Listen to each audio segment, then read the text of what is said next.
नमस्कार, आप देख रहे हैं नेशन 24, आपके साथ मैं हूं प्रत्युष खरे। क्या किसी एक इंसान की जिद के लिए गरीबों के आशियाने की बलि दी जा सकती है?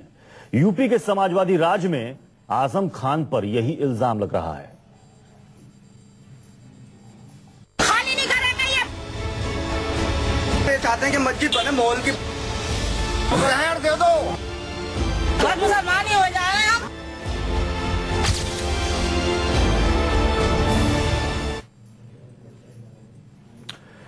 तो यूपी में मंत्री आजम खान पर यह इल्जाम लग रहा है कि आजम खान के इशारे पर एक सड़क को चौड़ा करने के बहाने वहां पर मॉल मालिकों के लिए मॉल को बड़ा करने का एक बहाना खोजा जा रहा है।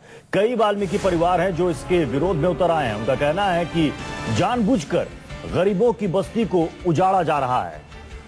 ऐसे लगभग 70 परिवार हैं जिनका यह आरोप है कि ये सब कुछ मॉल की खातिर किया जा रहा है, मॉल को बड़ा करने की खातिर किया जा रहा है। यूपी में नगर विकास मंत्री हैं आजम खान, जिनका विवादों से पुराना नाता रहा है। आजम खान पर इस बार आरोप है कि उनके इशारे पर सैकड़ों गरीब परिवारों के घर उजाड़े जा रहे हैं और ये सब कुछ एक मॉल को बड़ा करने के लिए किया जा रहा है, जिसके पास ये वाल्मीकि लोग रहते हैं। प्रशासन अपनी कार्रवाई को अतिक्रमण अभियान बता रहा है। वहीं लोगों का कहना है कि अगर ऐसा है तो फिर मॉल के पास की मुस्लिम बस्ती पर क्यों बुलडोजर नहीं चलाया जा रहा है। लोगों का कहना है कि अब उनके पास इस्लाम धर्म कबूल करने के अलावा कोई चारा नहीं बचा है। अगर इस्लाम धर्म कबूल करने से उनका आशियाना बच जाता है तो वो इस्लाम धर्म कबूल करेंगे।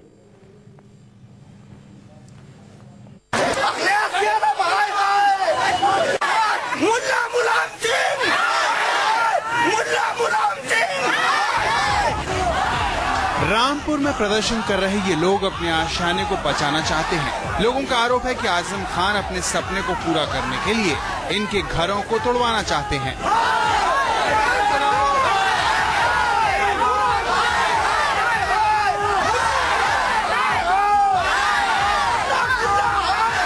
बहुत डर लग रहा है कि कब वो तोड़ने के लिए आ जाएं, कहाँ जाएंगे। कौन तोड़वा रहा है? आजम खान का कहना स्थानीय निकाय सफाई कर्मचारियों को शहर दे दो।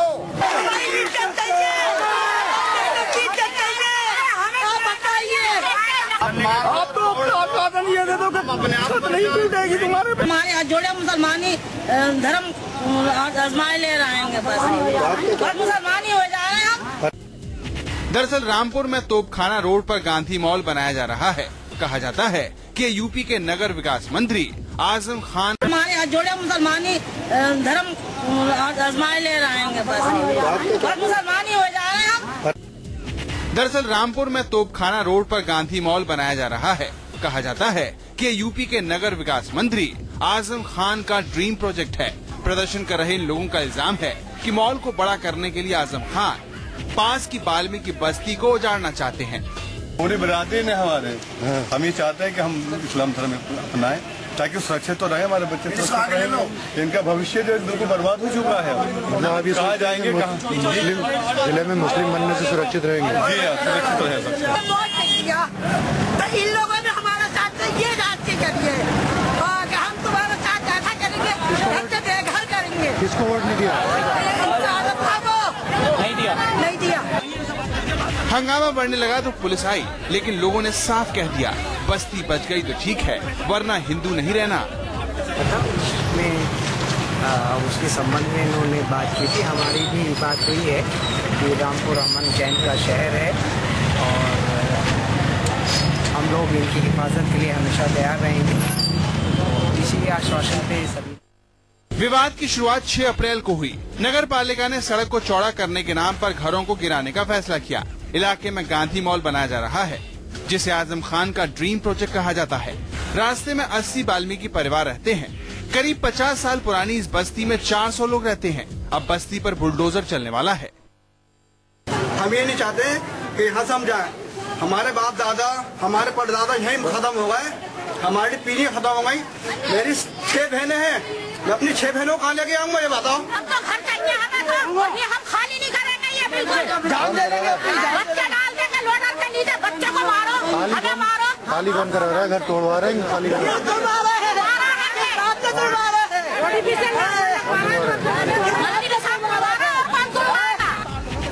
अब इस डर के साए में जी रहे हैं लोग। 14 अप्रैल का दिन तय किया गया है इस्लाम कबूल करने के लिए। भीमराव अंबेडकर का जन्मदिन है। लोगों को लगता है वर्षों लग गए जिस आशियाने को बसाने में, उसे बचाना है तो मुस्लिम बन जाओ। हमें 85 साल हो गए तो खाने में रहते हुए, जबकि इधर भी जंगल थे, इधर भी जंगल थे, हम यहाँ पर रहते थे। आज क्या कर देंगे, मुसलमानों के साथ दिया जा रही है और हम लोगों को वो करा जा रही है। तो इससे है कि हमारे हाथ जोड़े मुसलमानी धर्म आजमाए ले रहेंगे, बस मुसलमानी हो जा रहे हैं हम। आजम खान की गिनती अखिलेश सरकार के सबसे विवादित मंत्रियों में होती है। अब देखना ये होगा कि इस बार वो अपनी सफाई में क्या दलील पेश करते हैं। सबीर अहमद, रामपुर, न्यूज़ 24। और इस वक्त सीधे रुक कर सकते हैं प्रशांत गुप्ता का हमारे संवाददाता के पास। प्रशांत, ये बताइए कि ये जो वाल्मीकि लोग हैं, जो परिवार हैं, ये कितने सालों से वहां उस बस्ती में रह रहे हैं और अचानक ये आफत की वजह वो क्या मानते हैं? देखिए प्रत्युष, ये करीब 80 से 85 परिवार हैं जो इस पूरे वाल्मीकि बस्ती में रह रहे हैं। मैं आपको अपने कैमरे के माध्यम से थोड़ा सी स्थिति आपको समझाने की कोशिश करूंगा कि ये मकान कोई कच्चे मकान नहीं बल्कि पक्के मकान है। कैमरा पर्सन से मैं चाहूंगा थोड़ा मकानों की तरफ भी दिखाएं और जहां पे लाल निशान लगे हैं उनको फोकस करें। आप देख सकते हैं कि ये जो मकान है ये पूरे पक्के मकान है, ऐसा भी नहीं कच्चे मकान है जो आजकल में बने हैं। 60 सालों से ज्यादा यहाँ पे लोग रह रहे हैं। न केवल मकान बल्कि नगर निगम ने यहाँ पर लाल निशान लगा दिए मंदिरों पर भी। मैं आपको दिखाना चाहूंगा कि मंदिर है और उस मंदिर के बाहर ही यहाँ पर वाल्मीकि समाज के जो लोग हैं वो धरने पर बैठे हुए हैं, आमरण अनशन पर बैठे हुए हैं। और ऐसे मंदिर करीब 2 से 3 मंदिर आते हैं। आप लोग यहाँ पे अनशन पे कब से बैठे हुए हैं?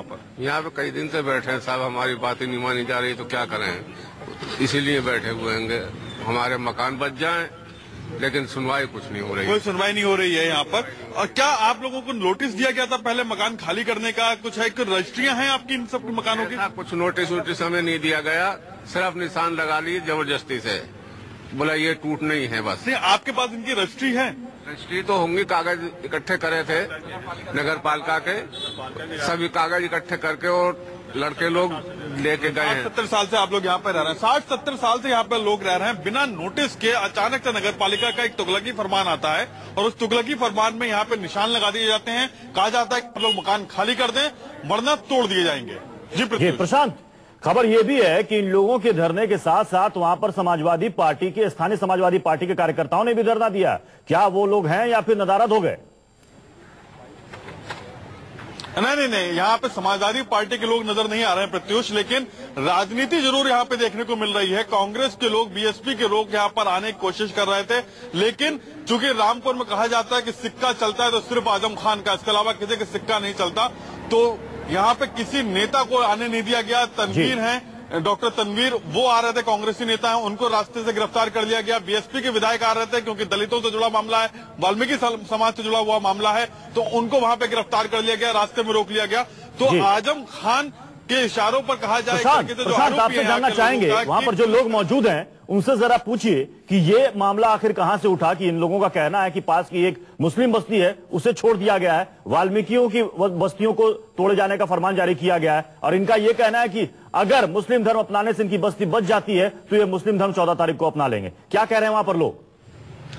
जी बिल्कुल, यहाँ पे बहुत सारे नौजवान भी हैं। यहाँ पर हम आपको दिखाएंगे। ये लोग तो आमरण अनशन पे बैठे हुए, लेकिन बहुत सारे नौजवान भी। आप लोग यहाँ पे बैठे हुए, आप लोगों ने कहा है कि मुस्लिम बस्ती नहीं तोड़ी जा रही है, वाल्मीकि बस्ती तोड़ी जा रही है और इसीलिए आप लोग मुस्लिम धर्म अपनाएंगे। जी, हम बाबा साहब भीमराव अम्बेडकर 14 अप्रैल को हमने शासन प्रशासन से हमने कह दिया है, अगर कोई हमारी सुनवाई नहीं होती है तो हम धर्म परिवर्तन करेंगे। हमारा करीबन 400 लोगों का परिवार है, हम सारे के सारे लोग धर्म परिवर्तन करने से क्या, कैसे आपकी बस्ती बच जाएगी? इसलिए उसके लिए हम ये सोच रहे हैं कि हो सकता है कि हम मंत्री जी के कहर से बच जाएं।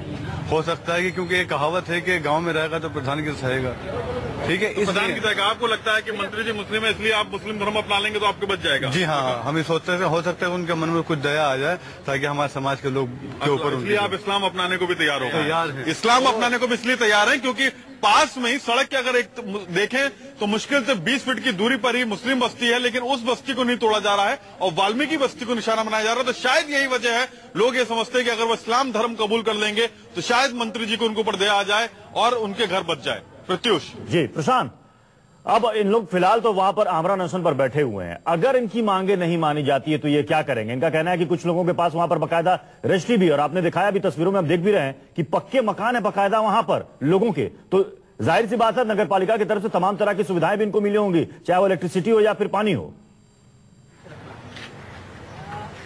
जी बिल्कुल प्रत्युष, ऐसा नहीं है कि ये आज से आके बसी है बस्ती। करीब 60 से 65 सालों से बस्ती वसी हुई है। पक्के मकान है, बिजली है, कनेक्शन है, बिजली का, पानी का कनेक्शन है। तो ऐसा नहीं है कि इलीगल बस गया अचानक से आकर और तुगलकी फरमान जारी हो गया कि नहीं जी आप खाली करेंगे। और हम आपसे यहाँ पे पूछना चाहेंगे, आप लोगों से पूछना चाहेंगे कि अगर कार्रवाई होती है तो आप लोगों का अगला कदम क्या होगा? अगला कदम हमारा यही होगा कि बस हम मरेंगे या मारेंगे, आत्मदाह करेंगे। हम अपने आप को मिटा देंगे। जब हमारे सर पे छती नहीं रहेगी तो हमारा जीने का मकसद ही क्या है? जी बिल्कुल प्रत्युष, देखिए अब लड़ाई जो है यहाँ पर आर पार की नजर आ रही है। आप देख सकते हैं कि नौजवान हो, महिलाएं हो, बच्चे हो, बुजुर्ग हो, तमाम लोग लोगों की तकलीफ और लोगों का गुस्सा समझा जा सकता है। बहुत बहुत शुक्रिया प्रशांत हमारे साथ जुड़ने के लिए। आपके पास दोबारा आएंगे।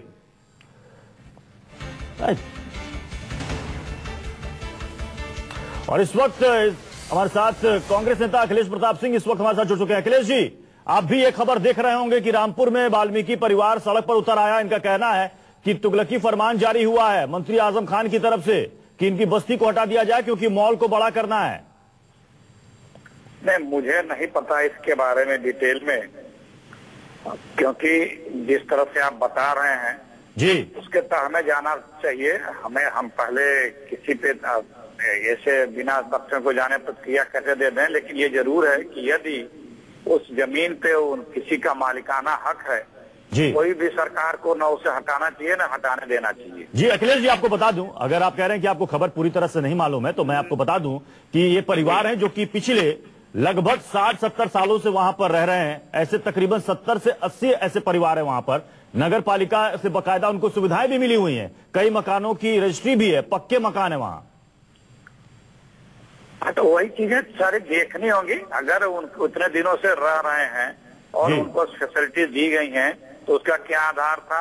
अचानक क्यों कैसे कोई कह देगा कि आप खाली करिए? उसका एक प्रोसीजर होता है कि अगर आप इलीगल भी हैं, किसी बस्ती सरकारी जमीन पे बसे हैं तो उसको उनको कहीं और स्थापित किया जाता है या उनकी बस्ती को लीगल किया जाता है। ये सब रेवन्यू के मुकदमे चलते हैं, इसके बड़े लंबे चलते हैं। तथ्यों को सवाल यहाँ पर इसलिए भी खड़ा हो रहा है अखिलेश जी, क्योंकि इनका कहना है कि इनको कोई नोटिस भी नहीं दिया गया। अचानक से कहा गया कि आपके मकान, आपके बस्तियों को तोड़ा जाएगा। मैं वही कह रहा हूँ कि इसमें यदि थोड़ा प्रशासन का भी पक्ष आता तो अभी तो हम सिर्फ कानूनी पक्ष से बात कर सकते हैं। हम बोल सकते हैं कि कोई भी व्यक्ति अगर पुस्तों से किसी भी जमीन पे रह रहा है, वो सरकारी जमीन यदि है तो उसे खाली कराने का एक प्रोसीजर है, उसे रिहेबिलिट करने का प्रोसीजर है। तो यहाँ पे सरकारी पक्ष जानने की आवश्यकता है कि क्या आधार है, क्यों ऐसा किया जा रहा है जी। और उसके बाद जब तथ्य दोनों पक्ष सामने आ जाए तो उस पर बात बनती है कि कौन सी स्टेप गलत हो रहा है। लेकिन हाँ, इतना जरूर है कि यदि कोई पुस्तों से 50 वर्षों से रह रहा है तो उसे अचानक एक फरमान नहीं जारी किया सकता है कि आप इसे खाली करो। जी चलिए, बहुत बहुत शुक्रिया अखिलेश हमारे साथ जोड़ने के लिए। वक्त एक छोटे से ब्रेक का।